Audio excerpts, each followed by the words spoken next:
Hello everyone, welcome to Statecraft IS Academy. We have started a new initiative called the Daily Current Affairs Discussion, and this is the 6th video of that series. PDF of this video is available on the Statecraft Telegram channel, Statecraft website, as well as in the description box of this video. So let's get started. First topic of discussion is community-based inclusive development program. So as the name suggests, this program is actually involving people from the community for some development work. So let's see it. It is launched by Union Ministry of Social Justice, and it was co-designed by Rehabilitation Council of India and University of Melbourne. This Rehabilitation Council of India is actually a statutory body, and you can read more about it. Next, this program actually aims to create a pool of rehabilitation workers. So these rehabilitation workers will work alongside ASHA workers and Anganwadi workers to handle disability issues and facilitate the inclusion of person with disability in the society. So it is designed to provide competency based knowledge and skill to these workers so that they can enhance their ability and successfully discharge their duties. These workers will be called Divyang Mitras. That means the friend of persons with disability. And the nodal agency is the National Board for Examination and Rehabilitation, which is under the Rehabilitation Council of India, that will conduct examination and award certificates to the pass out candidates. Next topic of discussion is Baudhan. So Baudhan is an iron rich variety grown in Brahmaputra Valley of Assam. So they do not use any chemical fertilizer. So recently Baudhan rice has been exported to many countries. Next topic of discussion is Dragon Hole. So Dragon Hole is also known as Yongle Blue Hole. It is the deepest known blue hole in the world, which is around 300 meters deep, and it is located in the Parcel Islands in the South China Sea. These blue holes actually are a roughly circular marine skin hole which is open to the surface. You can see the picture of it, and it has been developed. It is developed in the island, which is composed of carbonate bedrock, which includes limestone or coral reef. So this deep blue color is caused due to the high transparency of water and due to the presence of this bright white carbonate sand. The water circulation is poor here, and they are commonly anosmic. So this environment is actually unfavorable for most of the sea life, but nonetheless they can support a large number of bacteria. Next topic is about Sundarlal Bakhugana. So he is a well-known environmentalist. So he was the founder of the Chipko movement. As we all know, the Hug Tree movement, which was started in 1970s to save the Himalayan forest. So he was the founder of that movement. He is one of the founder of that movement. Later, he was also involved in the anti-Tehri dam movement, which was organized in 1980s. Also, he fought against untouchability and was also working in organizing hill women in his anti-liquor drive. Next, we'll talk about Eklavya Model Residential Schools. So, as the name suggests, it's a residential school. That means the students used to live here and study. So, recently, Ministry of Tribal Affairs has signed a memorandum of understanding with Microsoft. So this MOU aims to support a digital transformation of tribal schools, such as Eklavya Model Residential Schools. So these schools are actually Eklavya Model Residential School. It's a Government of India scheme which was to establish model residential schools for scheduled tribes across India. So this scheme was launched by Ministry of Tribal Affairs in the year 1997-1998. And its aim was to impart quality education to scheduled tribe children in the remote areas, provide opportunities in high-end professional education courses, and also enable them to get employment in various sectors. So the focus was not only on academic education but also on the all-round development of the students. So the main aim of the scheme is to that in every block which has more than 50% of the scheduled tribe population, or at least 20,000 tribal persons, these locations will have at least one Eklavya Model Residential School by the year 2022. So talking about the grants for establishing such schools, the central government actually provides the grant to the state government for the same purpose.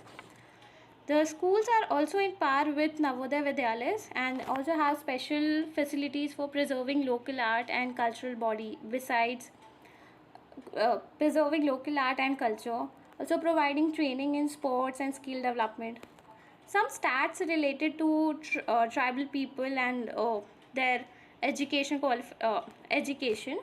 So, scheduled tribes actually forms 8.6% of the country's total population, and despite the increase in literacy rate among STs, from 8.53% in 1961 to 58.96% in 2011, there has been significant disparities that exist in the enrollment rates and the dropout rates across states and districts. Also, according to the statistics of school education, in case of tribals, the dropout rates are still very high. It was around 70.9% in classes from 1 to 10 in 2010 and 2011. And according to a 2014 UNICEF sponsored South Asia regional study, so economic and socio-cultural factors are the reason behind educational deprivation of certain groups in India, that is SCs, STs and Muslims.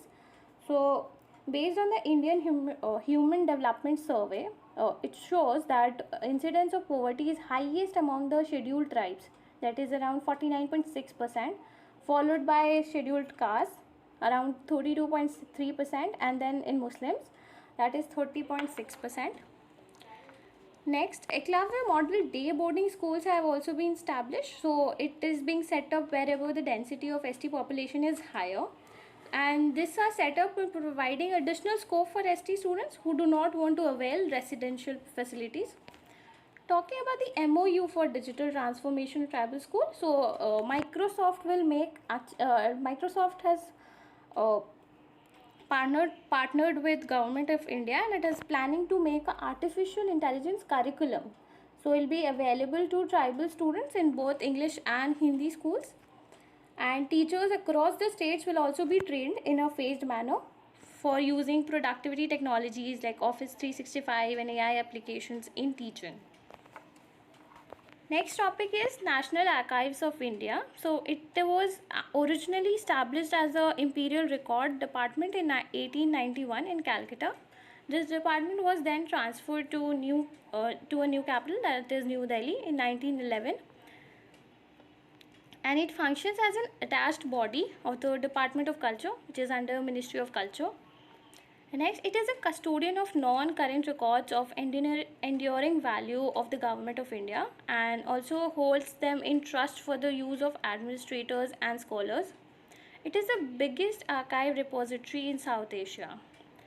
Talking about Abhilekh Patal, so it's Sanskrit meaning. Abhilekh Sanskrit meaning means record of ancient times, and Patal means actually a platform or a board or a surface. So Abhilekh Patal, it is an online portal to access the National Archives of India's reference medias and its digitized collections via the internet. Next topic is white fungus. So we have all heard about black fungus. Next, we can also see there's a white fungus disease coming up. There are already 4 cases of white fungus reported in Patna, that is in Bihar. So white fungus, or it is also called candidiasis, it is a fungal infection caused by a yeast, that is a type of fungus only, which is called candida. So as I've told before, it's important to know the cause behind a disease. Here the name itself suggests that it is being caused by a fungus, but it is not the usual case. So Candida is actually normally lives on the skin and inside the body in places such as mouth, throat, gut, vagina without causing any problem. The main problem it starts if this grows out of control. If the infection cause infection, if it grows out of control and it enters deep inside the body. For example, in the bloodstreams or the internal organs like kidney, heart, brain. Also, it is caused the causes if the infection is caused due to low immunity, or if people come in contact with the things that contain these moles like water. So children and women are more at risk. Like the black fungus, white fungus is also more likely to affect people who have compromised immunity system or pre-existing medical conditions like such as AIDS or a recent kidney transplant or diabetes. So symptoms include symptoms similar to COVID if it reaches the lungs, such as chest infection despite testing negative for the virus. White fungus affects the lungs as well as the outer body parts, including nails, skin, stomach, kidney, brain, private parts, and mouth. Our next topic is personal guarantors are liable for corporate death. It was a verdict of Supreme Court. So Supreme Court upheld a government move to allow lenders to initiate insolvency proceedings against the personal guarantors as well. So talking about the news, actually in November 2019, there was a government notification that allowed creditors, that is the financial institutions and the banks, to move against the personal guarantors as well under the IBC, that is the Insolvency and Bankruptcy Code. And now the Supreme Court has upheld this move, and the Supreme Court has said that there is an intrinsic connection between the personal guarantors and their corporate debtors. So it was this intimate connection that made the government recognize personal guarantors as a separate species under IBC. So this decision can actually boost banks' recovery efforts involving large bad loans. Next, we'll talk about IBC, that is the Insolvency and Bankruptcy Code. So it is the bankruptcy law of India. It was enacted in 2016, and main aim was to streamline and speed up the resolution process of failed businesses. So it helps in consolidating the provisions of the existing legislative framework to form a common forum for the debtors and the creditors for all classes to resolve insolvency, to stipulate that the resolution process of a stressed company will have to be completed in a maximum time period of 270 days. Usually the moratorium is of 180 days, but it can be extended to 270 days. And the code aims to protect the interest of the small investors and make the process of the doing business less cumbersome. So it provides a strict time-bound manner for resolution of the stressed company. Next is institution, the institution which facilitate this resolution of insolvency are, first is insolvency professionals. So they are specialized cadre of licensed professionals. They are licensed. They will administer the resolution process, manage the assets of the debtors, and provide information for the creditors to assist them in decision making. Next is insolvency professional agencies. So these insolvency professionals are actually registered in this insolvency professional agency. These agencies conduct examinations to certify these professionals and enforce a code of conduct for their performance. Next is information utilities. So it is actually a centralized repository of financial and credit information. So creditors provide the financial information of the debt owed to them by the debtor. Such information include record of debt, liabilities, and defaults. Next is adjudicating authorities. So the proceedings in the resolution process can be adjudicated by National Company Law Tribunal in case of companies, and Debt Recovery Tribunal in case of individuals.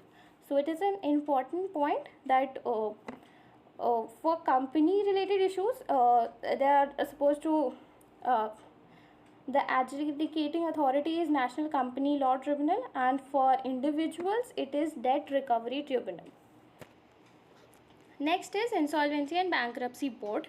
The board regulates the insolvency professionals, these agencies, and the information utilities that are set up under the code. The board also includes representatives from Reserve Bank of India, from the Ministries of Finance, Corporate Affairs, and Law. So all for today now. If you like this video, please like, share, and subscribe. Thank you.